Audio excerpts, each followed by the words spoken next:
అందరికీ నమస్కారం. రోజుకో పద్యం వేమన శతకం ఈ సిరీస్లో ఈరోజు వేమన పద్యం. ఆలివంకవారు ఆత్మబంధువులైరి, తల్లి వంకవారు తగినపాటి, తండ్రి వంకవారు దాయాదులైరయ, విశ్వదాభిరామ వినురవేమ. దీని అర్థం ఏంటంటే, భార్య వైపు వాళ్ళు ఆత్మబంధువులు అయిపోతారు, తల్లి వైపు వాళ్ళు సాధారణ బంధువుల్లా ఉండిపోతారు.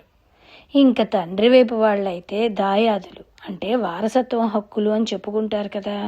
ఆస్తి విషయానికి వస్తే అక్కడ విభేదాలు, శత్రుత్వాలు వచ్చి వారంటే అసలు పడకుండా అయిపోతుంది. బంధాలన్నీ స్వార్థం, అవసరాల పరిస్థితులను బట్టి ఏర్పడతాయి, కాలానుగుణంగా మారిపోతూ ఉంటాయి. ఏ బంధము శాశ్వతం కాదు, ఏదీ ఎప్పటికీ ఒకే విధంగానూ ఉండదు. ఈ మార్పులన్నీ మాయలో ఒక భాగమే. అశాశ్వతాన్ని శాశ్వతమని భావించడం వల్లనే మనం ఇలా బాధపడుతున్నాము అని వేమన గారు మనకి బోధిస్తున్నారు.